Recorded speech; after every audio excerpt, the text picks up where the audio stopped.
Have you seen what Karen's posted on Facebook? That woman is unbelievable. I can't believe anybody would be that stupid, to be honest. Oh, by the way, I've got my COVID vaccine booked in for next week, so after that I won't have to wear a condom. So that's how it works, right?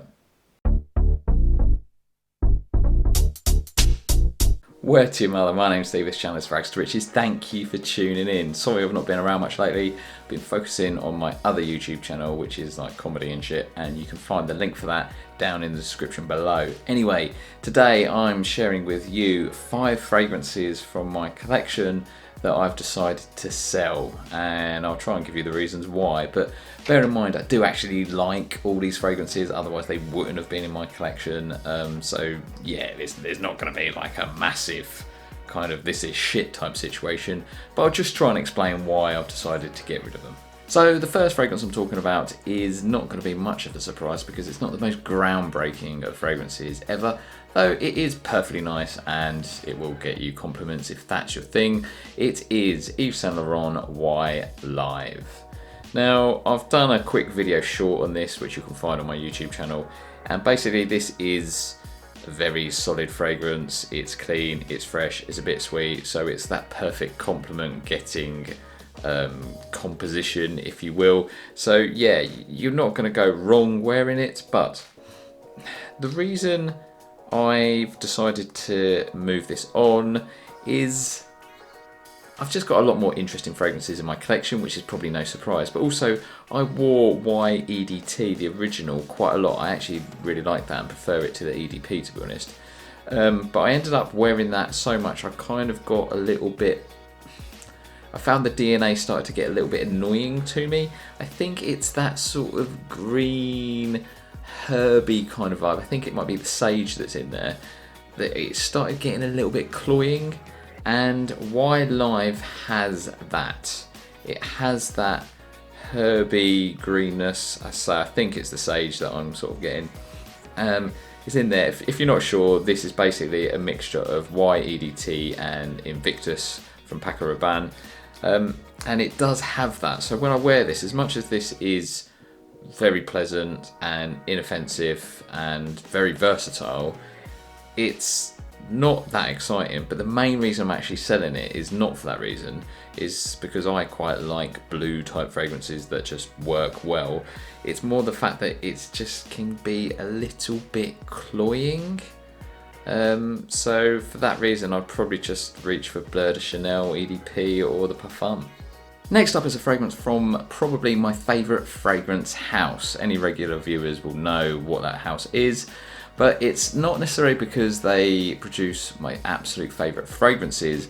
It's more about consistency. It's probably the house where I like the most fragrances, if that makes sense. So yeah, it's not so much about being the absolute best, but more just purely from a consistency and a strike rate kind of point of view.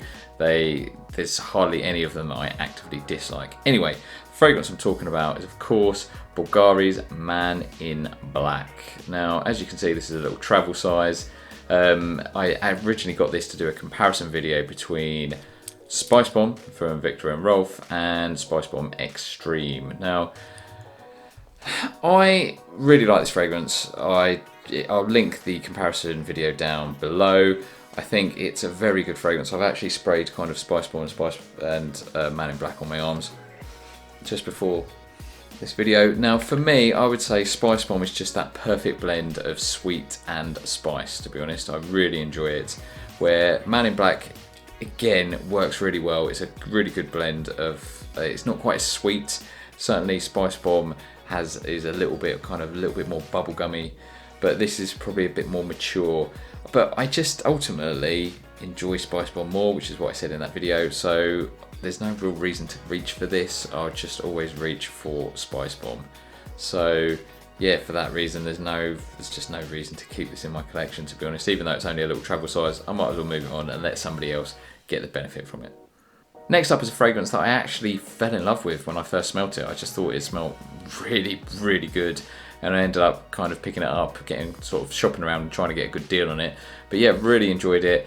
The fragrance I'm talking about is Stronger With You from Emporio Armani. Now, the reason I'm selling it, I do really like this fragrance and I could keep it. and it does work really well in the kind of colder weather like autumn, winter.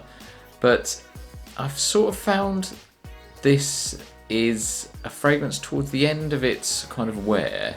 So once you're a few hours in, it gets a little bit cloying, and it's that kind of nutty gourmandishness.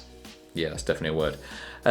I found that kind of cloyingness was sort of, I noticed that more in some clones I've tried from like Perfume Parlour, etc. But it is still there in the original.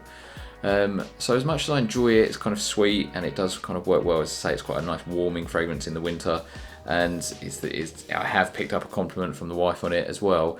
It's just something a little bit cloying about it, and it may well be me that it's probably more, like I say, the sort of nutty, sort of slightly gourmand vibe that it's got, because I'm not a big gourmand fan. But yeah, for me, I started noticing it more and more when I wore it, so I just thought, yeah, I think it's sort of had its time in my collection. It's time to move on. The next fragrance is one that I'm not 100% convinced that I do want to sell it, but I think I will. It is John Varvatos, the original kind of EDT version. So it's really good value for money, this fragrance, in the sense that you can pick it up really cheap and it does smell really good, there's no doubt. I always think this is kind of, it's a very kind of solid man fragrance. That's not to say that you know, women couldn't wear it, it's etc. But I just think it kind of smells how a clean, attractive man should smell. There's a bit of leather in there. There's a bit of sweetness. There's some kind of vanilla that kind of gives it this kind of appealingness. But there's also apparently there's oud listed according to like Fragrantica, but I don't really get any oud. I do get like a kind of woodiness from it as well. So it is kind of like a clean, manly, attractive kind of smell. So for that reason, I would, and the fact that it's really cheap, I would really recommend it actually. So I'm not knocking the fragrance at all, but the reason I'm selling it is because it's, I mean, the performance is pretty shocking. It's definitely one that you need to top up in the afternoon, probably more than once, to be honest. So the performance is shocking, but I think that's quite well known.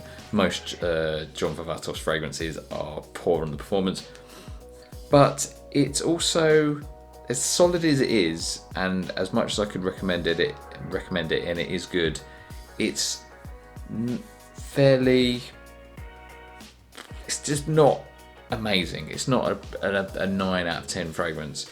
Again, I've had this conversation before, so I won't repeat myself too much.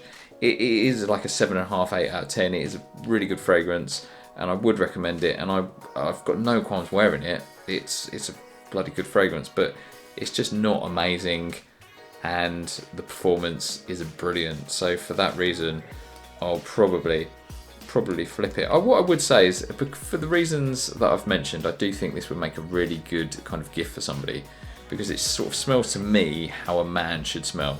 It's kind of clean yet attractive. It's kind of woody manliness with the leather and the wood. Yet it's got some sweetness to it that makes it attractive. So it just smells like a clean, attractive man. So yeah, I would recommend it, but I'm not going to keep it. Next up is a fragrance that when my buddy Nigel at the YouTube channel 2 Cents Worth saw that I was selling it, he said, "Oh, you've finally come to your senses." So I dispute that, because I do think it has its place, this fragrance, and I've spoken about it a lot, and I do like it. It is Aqua Mara from the house of Bulgari, which, as I said, is one of my favourite fragrance houses. So I've spoken about this one a lot because I love the note of mandarin, and this one has it in spades, and it does smell really good. However, the reason I'm selling this is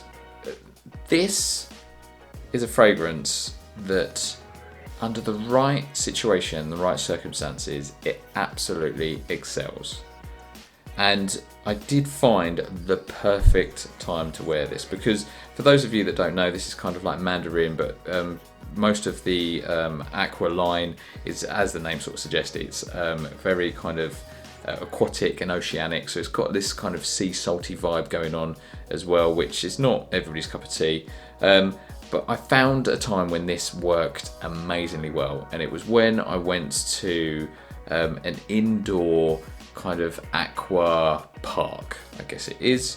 Yeah, it worked really well in that kind of environment where it was quite hot. It was humid. It's obviously like with all the water, etc. It's very kind of aquatic. And this worked really well because it performs like an absolute mofo. So you don't need many sprays. It works really well in that environment. However, there's not many other times where I find that I can actually wear this and it kind of excels like that. If I've worn this to work, but you've got to be so easy on the trigger, and it's just, I'm quite conscious of it. Some people say they get this kind of eggy vibe from it. I don't, but that saltiness and sort of seaweedy saltiness is quite prominent. I definitely get that, and it's so strong that in an office environment it doesn't really work. It doesn't kind of work in many indoor environments. It's kind of more of a kind of sunny weather barbecue type thing. But so because it just doesn't work in many situations, I just don't reach for it very often. So yeah, that's why I'm thinking, do I need to keep it? Yeah, that's what, this has been discontinued. So for that reason, I sort of, part of me wants to keep it and kind of treasure it, but I just don't wear it. I don't find many situations to wear it. And as I say, if you wear it in the wrong situation, that seaweedy, sea salt, aquatic vibe, and the fact that it's absolutely nuclear, it can be a bit much and a bit cloying. So yeah, Aqua Mara. That's two. I've said Bulgari is my favourite house, and then there's 2 fragrances from them that I'm selling. Awkward. So there you go, there's 5 fragrances that I'm selling. Comment below, let me know what fragrances have you sold recently, or what ones have you picked up that weren't keepers. I'm just curious to know, it's interesting. So do comment below, and you know the score, like, comment, subscribe and all that shit if you haven't done that already. I am still doing videos on this channel. Yes, I know I've been a bit infrequent lately, and that's because, as I said earlier, I'm focusing on my other YouTube channel for a little bit, but yeah, this channel is still very much live and active, so do feel free to subscribe. Other than that, take care, and I will see you for a video soon. Much love.